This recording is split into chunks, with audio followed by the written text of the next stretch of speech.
Thanks so much for joining us today, everybody. We got some great stories to tell because it's not every day that a true motorcycle legend joins us. Mr. Shawn Conrad, thank you for being here. 1999 AMA Pro Thunder champion, and look at what we have here at the Throttlestop in Elkhart Lake, Wisconsin. We have your beautiful and rare motorcycle. Shawn, welcome in, and when you see this bike on display here, what type of feelings does it bring back? Brings back a lot of excitement, challenge, a lot of good times, a lot of accomplishment.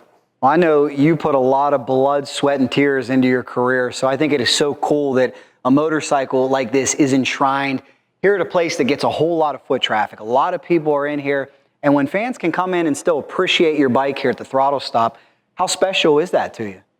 I think it's truly incredible that, a kid starting from a motorcycle in the back of a pickup truck, making it all the way up to riding a factory Ducati in a professional series, and then 25 years later, having the motorcycle on display at a fabulous shop like the Throttlestop, next to a great track like Road America. It's just truly, it's just incredible. You've done well. We were talking about how there are a lot of great racers in all different disciplines from this area, so I think it's pretty special. And special is the key word with this bike. Ducati 748 RS, less than 20 of them ever produced. What can you tell me about this motorcycle and just how rare it is? Well, I can tell you it came right from the Ducati factory, and after we won the championship, Ducati invited us over to visit the factory and kind of showed us how the bike was built. And we got to meet some of the people that built it, and just all the processes, and what a great group of people. But the bike is fantastic. It has a bunch of special parts on it, and the Italians really take a lot of pride in what they do. Now, I'd like to back up for a second, if we could. I'd like to talk about how you came up.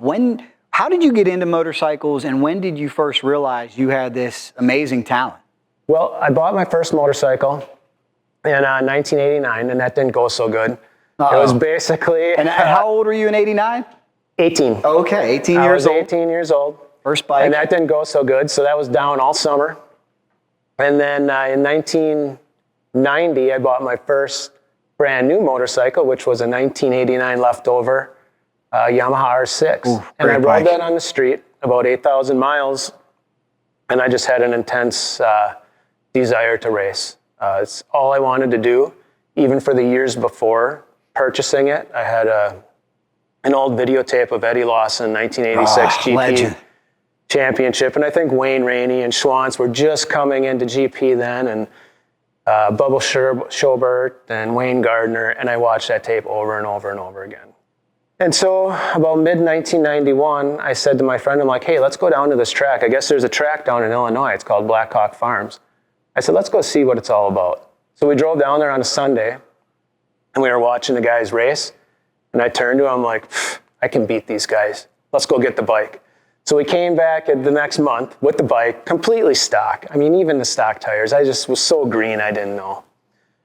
And we ended up having to put a new rear tire on it, which I wasn't happy about because it had like 200 miles on it. That's how green I was. And I went out and I proceeded to get my butt kicked. You know, I got like 25th place, and there was like 40 guys on the grid. But by Sunday, I made it up to 5th place. Wow. And so that progressed. We did 4 more weekends that year. And that's how it took off. From there on, I was hooked. 1992 was a full season of CCS racing. And I did pretty much full seasons of racing, sometimes 2 series during a year, for the next 20 years. That's amazing. Listening to that story, what do you think it was about you that enabled you to progress so quickly? That, not everybody can be an AMA champion, as we know. It sounds like, I don't know if you had any prior experience prior to buying your first motorcycle when you were 18, but what was it about you that made you such a quick learner? I think it was just desire. I think it was just the want to do it. You got to want it more than the next person. I think that's really the key. I mean, if I could find some knowledge, if I could talk to somebody, if I could get out on my dirt bike, even my pedal bike, mountain bike, kettles. As long as it had 2 wheels, I was in. And Very that lasted cool. for 20 years. I never lost any desire for it. Well, we also know there's a lot of guys out there that learn quickly, but maybe never get that opportunity. It's so hard to capitalize on that. How did you get your first big break in racing? I think my first big break came from some local sponsors, some engine builders. You know, they just they saw what I was doing. They saw where I came from, and they thought, wow, if we could help him out a little bit. So then it just kept piling up, and then I got a suspension sponsor, and then I got a tire sponsor. And it just kept kind of snowballing up a little bit at a time, a little bit each year. Wow. Well, you've had a career to be proud of, that's for sure. Looking back with everything that you've been through, what's the best advice you could offer a young up-and-coming racer, or maybe somebody who wants to do what you did? Just keep trying. I mean, sounds cliche, but never give up. Always keep looking for those little areas that other people aren't looking for, you know? Like, where could I find an opportunity? What could I do to create an opportunity? Just basically always looking for some crevice or something that somebody's not doing. That's great advice. Now, if I made you search back through your annals here, if you had to point to one race that stands out as the most memorable, what was your most memorable race and why? 2000 Daytona 200.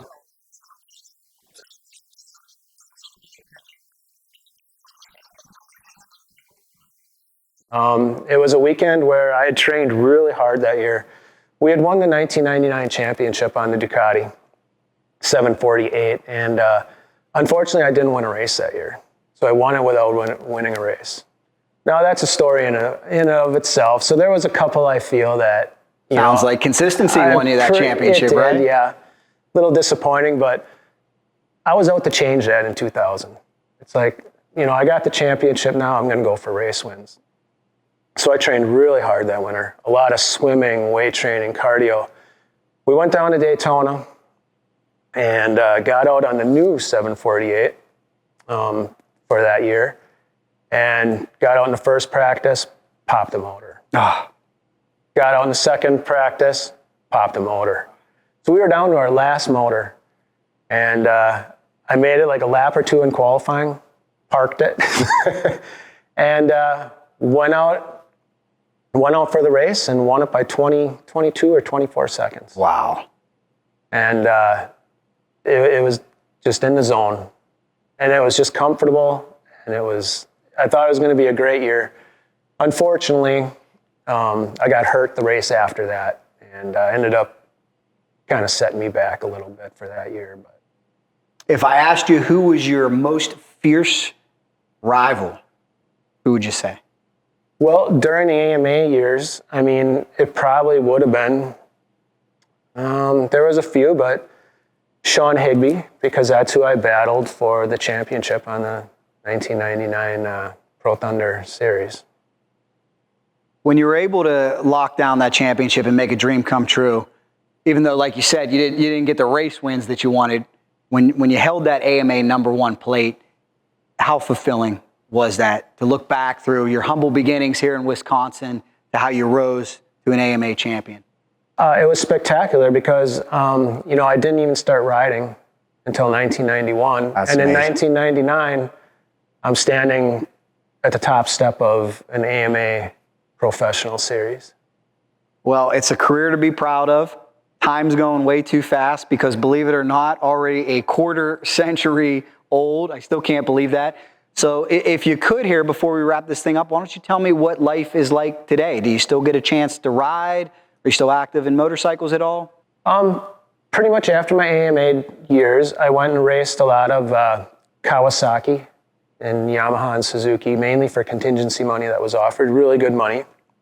And that was a really big challenge. In fact, I think during the years following that, I was like the top winning Kawasaki contingency money over the next 5 or 6 years guy. From there, it kind of ended up to be the financial crisis, and the money had dried up, and I was 40 years old, and I was like, I don't want to kind of start over and put all my own money into it. So I kind of walked away. And when I walked away, I pretty much walked away. I had to get away from it, or I would have got sucked back in, which wouldn't have been a bad thing. Now looking back, you know, I thought, but maybe there was something more to life, because my whole adult life was only motorcycles. That's all I cared about. That's all I wanted to do. And so, and I should have stuck with that now looking back, but I didn't. So I got out of it. I did some dirt riding, and I did try to do some street riding, but I really don't care for it much. Well, along those same lines, one more thing I wanted to ask you about, and to show our appreciation to you, how you really sacrificed your body for this sport. You came in here today and you are fresh off a surgery, which you said was a result of something that happened during your racing career, right? Yeah, yep. Tell me a little bit about that. Yeah, in 1994, I was racing an F2 down at Black Hawk Farms Raceway, and I was winning everything that day. I think I had 4 wins already that day. Just came out as our first race of the year for the Midwest Series, and it was great. It was like being on rails.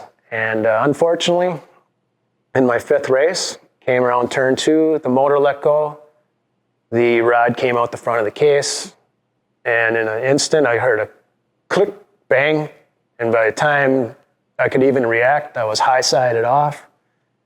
And that was about 120 miles an hour, 4th gear, wide open.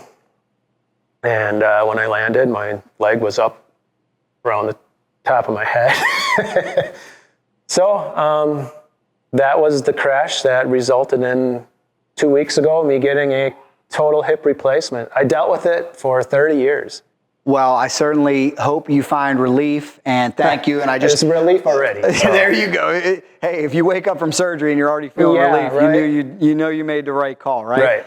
Well, Shawn, thanks so much. Anything else you would like to add? Anything else you would like to tell us from your career? I would just like to thank everybody that's been involved with my career, from my friends that I used to talk to on the phone.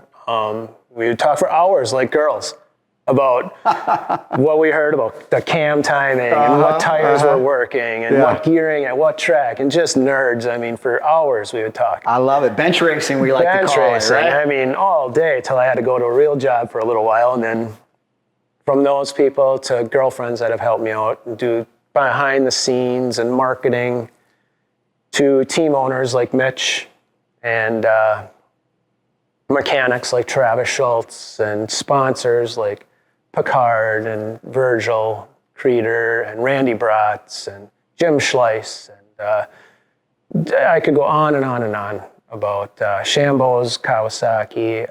I mean, 20 years of sponsors. I would just like to thank everybody. I know I can't mention everybody here, but you know, because without a good team behind you, it's hard to get anywhere. Very cool. Well, I really appreciate you coming in, Hey, guys. thanks for having me. AMA champion, Mr. Shawn Conrad. And hey, don't be a stranger, because here's the great thing, fans. This motorcycle on display here at the Throttlestop. And I don't want to put any pressure on you, but just maybe we see you at one of these Cars and Coffee events, or one of these open house events. I'm sure some fans would love to see you in person. That would be great. There you go, Hey, guys. and doesn't it age well? I mean, it almost looks modern. It's an absolute beauty and an absolute piece of history, and that is what it is all about here at the Throttlestop. So make sure you get here in person. Thanks for joining us today, everybody.